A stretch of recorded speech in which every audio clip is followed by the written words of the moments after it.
Hello, welcome to my new blog. और आज मैं जा रही हूँ, आज कोई सस्पेंस नहीं, कोई सरप्राइज नहीं, आज मैं सीधे सीधे बता देती हूँ चलते चलते, क्योंकि वो गेट पे पहुँच गए हैं और कह रहे हैं कि जल्दी करो, देर हो जाएगी, ट्रेन छूट जाएगी। आज मैं जा रही हूँ गोवर्धन की परिक्रमा लगाने के लिए, मैं और यही नहीं, ये ऐसे करना, कहाँ जा रहे हैं और ये जा रहे हैं। तो ये रेलवे स्टेशन पर पहुँच गए हैं और हम दोनों जा रहे हैं आज परिक्रमा लगाने। हाँ बोल रहे हैं, हाँ। अब टिकट लेंगे और ट्रेन का इंतजार करेंगे।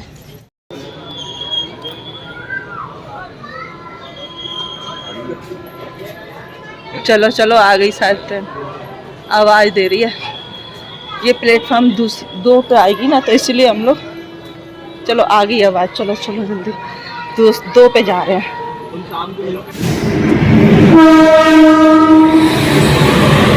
ट्रेन में बहुत भीड़ थी, बैठने को बिल्कुल भी जगह नहीं थी, तो हम लोग खड़े ही खड़े गए। जब भी मथुरा जाते हैं ना, तभी इतनी भीड़ मिलती है। इस वाली ट्रेन में भीड़ ही मिलती है हमेशा के लिए। बहुत भीड़ थी, इतनी भीड़, खड़े ही खड़े, ये तो खड़े खड़े आते हैं, खड़े ही खड़े आए आज। जब ज्यादा तेज ना चल रही है।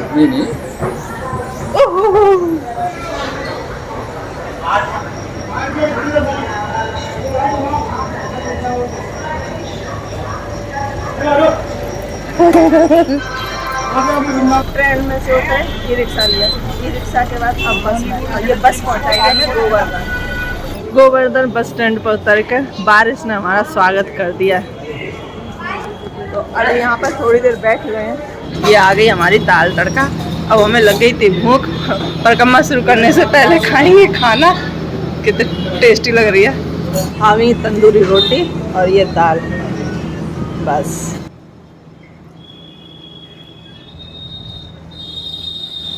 यहाँ पर हमने अपनी चप्पल रख दी है दोनों ने, इनके ही चप्पल, क्योंकि परिक्रमा दी आती है नंगे पैर। तो चलो, चप्पल उतार कर चलने में अभी तो बहुत अच्छा लग रहा है, क्योंकि पानी है सड़क पे और ठंडी ठंडी सड़क है।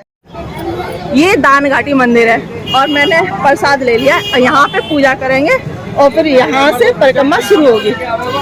दान घाटी मंदिर में गिरिराज जी की पूजा करने के बाद ही हमारी परिक्रमा शुरू होती है। तो यहाँ पर पूजा करते हैं, मंदिर की परिक्रमा करते हैं और फिर अपनी परिक्रमा गोवर्धन की। अब यहाँ से हमारी परिक्रमा शुरू होती है और हमने सोचा पैदल ही रहेंगे। चलो शुरू, आ जाए। ये देखो, और अभी तक तो बादल था, बहुत अच्छा मौसम था। अभी थोड़ी हल्की सी धूप निकल आई है। और टाइम कितना हो रहा है? टाइम बताओ कितना हो रहा है, कितने बजे हमने शुरू करी है? देखना, आने वाले 12:30 हो गए हैं दिन के, और अभी हमने शुरू करी है। अब धीरे धीरे धीरे धीरे देखते हैं ठाकुर जी कितना हमें ताकत देते हैं और कैसे हमारी ये परिक्रमा पूरी होती है। एक बार बोलिए राधे राधे। ये कच्चा रास्ता है, वो सड़क है, जिस पे मर्जी हो उस पे चलो। कच्चे पे मन चलने का तो कच्चे पे। और इधर है ये गोवर्धन पर्वत, जिसकी परिक्रमा लगाई जाती है। कच्चे में बस इतना है कि कीचड़ मिलेगी। और दान घाटी मंदिर से हमने, हाँ ये गोवर्धन पर्वत गोवर्धन पर्वत की तो लगाते हैं। इधर बहुत सारे बंदर हैं। अरे फोन मन छिनाना बस मेरा, पेड़ पे भी बैठे हैं बहुत सारे। मैं ना मौजे रख के लाई हूँ, मुझे पता था नंगे पैर लगती है ये परिक्रमा, तो मौजे रख के लाई हूँ, वो पहनूंगी मैं अभी, क्योंकि बिल्कुल भी मेरे घुटनों में पैरों में दर्द रहता है ना। फिर भी मैंने हिम्मत करी है परिक्रमा लगाने की, क्योंकि आज है सोमवार और है अमावस्या। तो आज सोमवती अमावस्या है। देखो कितने सारे हैं।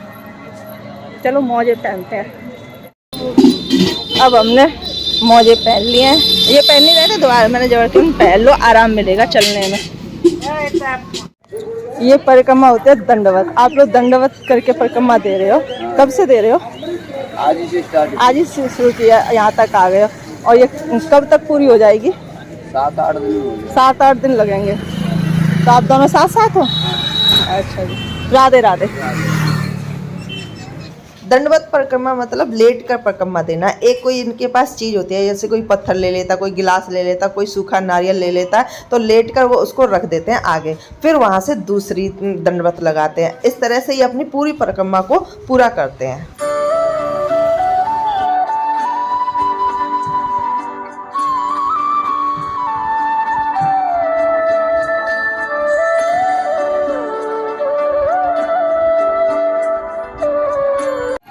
ये लोग तो कुछ बिना बिछाए दंडवत परिक्रमा दे रहे हैं। बस एक पत्थर को उठाते हैं और वहाँ रखते हैं, आगे रखते हैं और फिर दंडवत करते हैं। कुछ लोग अपना बिछा के करते हैं। हम लोग पैदल चल रहे हैं और मेरे पैरों में बहुत दर्द होने लगा है। और मुझे ये नहीं पता कितनी दूरी तय हो गई है। 12:30 बजे शुरू करी थी, 1:15 बज चुका है और मेरे पैर तो जवाब देने लगे। इधर ये कितना घना जंगल सा बन गया है और यही है गोवर्धन पर्वत पर ये सारे पेड़ खड़े हैं। चलो पैरों में बहुत ज़्यादा दर्द है तो ई रिक्शा कर लेते हैं। ई रिक्शा से परिक्रमा लगाएंगे पूरी। आ जाओ।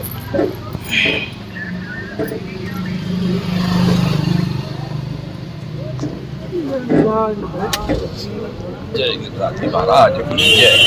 2-3 किलोमीटर की परिक्रमा तो हमने पूरी कर ली थी। फिर हमें बहुत ही ज़्यादा थकान हो गई थी और सच मानो तो मेरे पैरों में इतनी तेज़ दर्द था कि मुझसे आगे चलना नामुमकिन ही था। तो हम सुस्ताने बैठ गए। तो 2-3 ई रिक्शे वाले हमसे पूछने आए, ई रिक्शा ले लो, ई रिक्शा ले लो, हम आपकी परिक्रमा पूरी कर देंगे।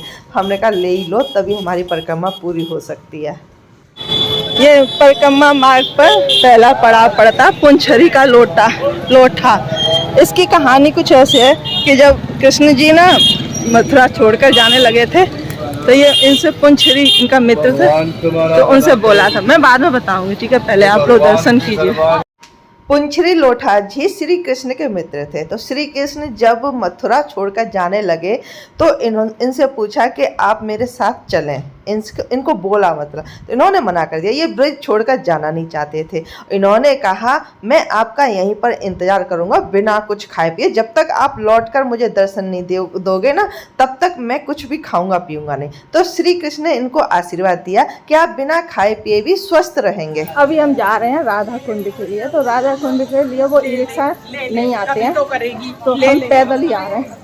कह रहा था थोड़ी सी दूर है, 1 या आधा किलोमीटर है, तो अभी हम वहीं जा रहे हैं। तो जी ये है राधा कुंड। ये देखिए कितना सुंदर लग रहा है। देखिए आ जाओ।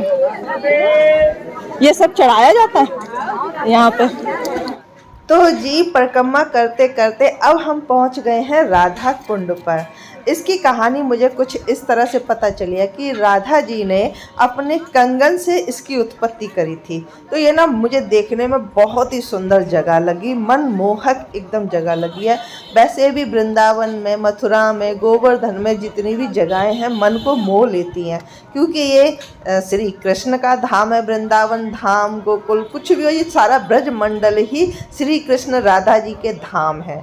तो इनकी हर जगह मनमोहक ही होती है। तो ये राधा कुंड में कुछ इस तरह से माना जाता है कि यहाँ केवल अपने पैर नहीं धोने चाहिए, या तो आप स्नान करें पूरा और इनको सरमाथे से लगाना चाहिए। लेकिन आजकल के लोग कुछ लोग हैं जो वो मानते नहीं हैं, वो अपने पैरों को यहाँ पर मसल के धो रहे थे, क्योंकि परिक्रमा करके आ रहे थे, पैर गंदे हो जाते हैं, नंगे पैर परिक्रमा करनी होती है तो वहाँ यहाँ धोने लग रहे थे। ये अच्छा नहीं लगता। आप पूरी तरह से इसमें स्नान कीजिए, इनका प्रणाम कीजिए, क्योंकि ये बहुत पुराना समय से यहाँ राधा कुंड ये बना हुआ है।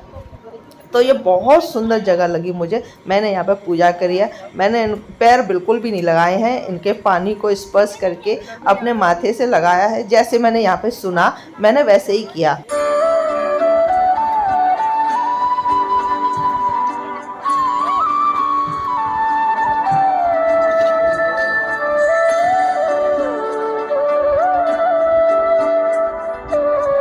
हम आ गए हैं कुसुम सरोवर। ये परिक्रमा के मार्ग में ही सारे पड़ते हैं, राधा कुंड, कुसुम सरोवर। तो ये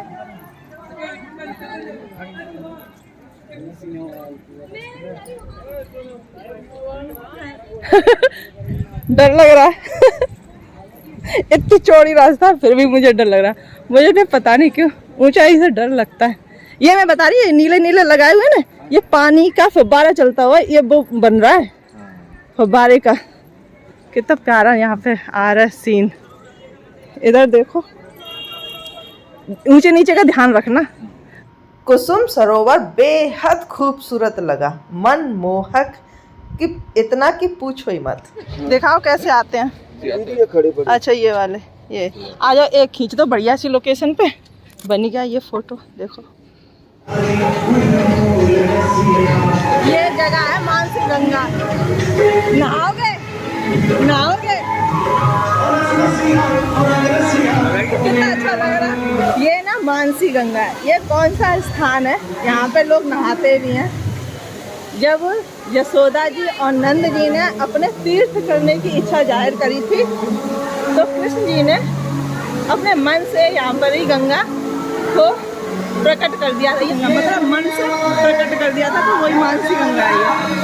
अब हम पहुँच गए हैं अपने परिक्रमा के आखिरी पड़ाव पर।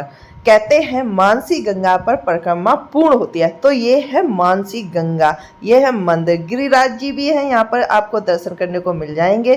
तो अब हमारी परिक्रमा हो गई है पूर्ण।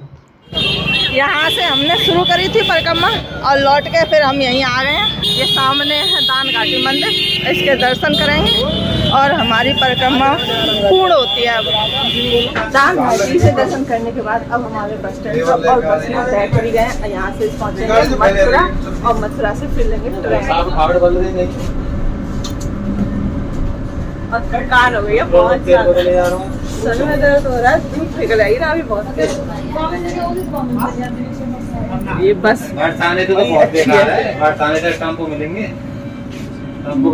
तो ये रेलवे स्टेशन पर आ गए हैं और ट्रेन का इंतजार कर रहे हैं।